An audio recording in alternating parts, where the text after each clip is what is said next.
How much protein does a person need? Will basically depend on their daily level of activity. If you're someone who has an inactive lifestyle, you don't do a lot of exercising, you sit around a lot, you have a desk job, you're not going to need as much protein as someone who goes beast mode in the gym or who does long bouts of running or cardio, etc., etc. So basically with Americans, we get enough protein. There's no protein deficiency in America. You don't hear anyone dying of not having enough protein, or you don't hear anyone getting sick from the lack of protein. So that tells you that if you don't have a really active lifestyle, and I'm talking about active as far as the working out and the weight training and all that, then you don't need the extra protein. I get a lot of women asking me about protein, like how much protein do I need? How many protein shakes do I need? Like, when do I take my protein? A lot of you who ask me that, and you think I don't know, but a lot of you ask me that don't even work out.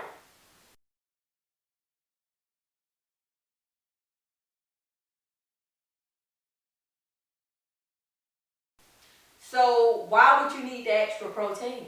Well, because it looks cute and you hear a lot of people talking about protein shakes and stuff, so you thought that you would ask the same question.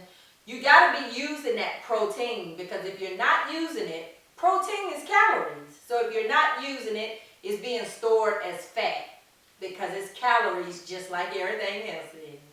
So you got to think, what type of lifestyle are you living? Do you need the extra protein? So how you determine how much protein you need, you go by, we're going to stay in the range of 0.8 and 1.7 grams per kilogram of body weight per day. So everyone would probably fall in between that 0.8 grams and that 1.7 grams.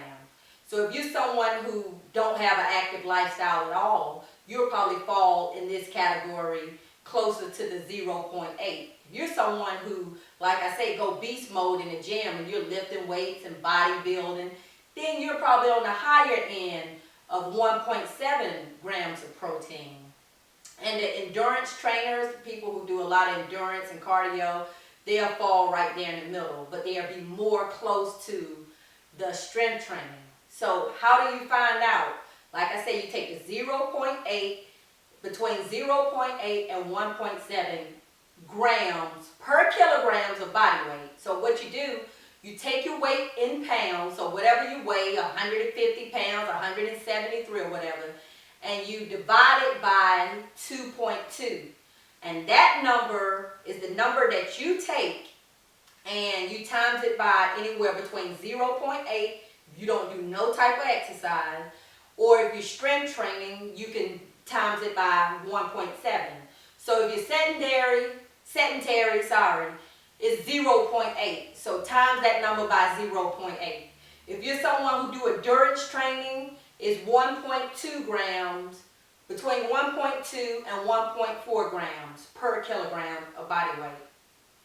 If you're someone who strength trains, bodybuild, you lift a lot of weights, then it's 1.2, between 1.2 and 1.7 grams. So I'll put more of that information at the end of the video so you can understand it a little more, so you can know how much protein you're getting or you need to get per day. And these calculations are per day.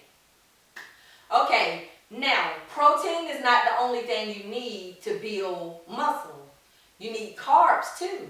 So there's a 90-minute window after you finish working out. Like post-workout, there's a 90-minute window where you need to get your proteins and your carbs in your system, in your body.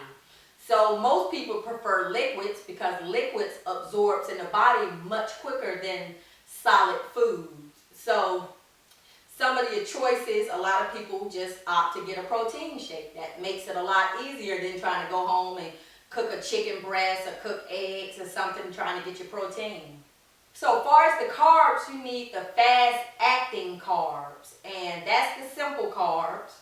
You need, like far as fruits, you can get grapes, you can get bananas, you can get blueberries, you can eat pears. Or if you want to opt for something liquid, you can drink the sports drinks, or you can have a smoothie as far as the fast-acting carbs. Or like sweet potato, white potato, pasta. All of those are fast-acting carbs. They get into the system quick. So don't skip out on the carbs. Don't think it's just all you need is protein. You need the protein and the carbs. And you want to try to ingest it 90 minutes after you finish working out. Remember that, because it helps with muscle recovery, protein synthesis, and with those, guess what? You get better muscle gain. So nutrition does play a big part in how your body looks as far as muscle gains and stuff. So you can be working out like crazy, but if you don't have that right nutrition after that workout, then it's like you're not getting your maximal results. The next portion is how much weight should I be lifting? I'm going to make this real simple, and I'm going to give you a website that you can go to plug in your numbers. Okay, say if you pick up a 10-pound weight and you lift it 10 times, like bam, bam, bam, 10 times. If you can lift a weight 10 times, it's too light. Child, put that weight down and go pick up something heavier. Go, if you tried the 10 and you can lift it easily, go for 15. Try 15. Take 15, bam, bam, bam. If you can get to 10 easily, then that's too light. You need to get something where you can barely make it to 10 reps. If you get a 20-pound and you get to 6 and you're like, oh, I can't go no further than this, then that's the weight you need to start with. So you take, and I'm going to give you a website, you take that 20-pound, in this instance, you're going to go to the website, and which weight was it hard for you to lift? The 20-pound, right? So you take 20 pounds and you put it in this website. Then it's going to ask you how many reps did you get to, how many reps were you able to do. So we was able to do what, 6?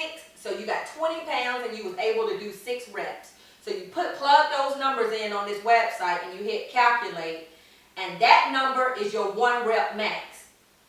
Your 1 rep max is basically the number that you do a percentage of. And I'm going to explain this more at the end of the video. So you take that 1 rep max number, and for muscle gain, you want to exercise 75 to 85% of your 1 rep max.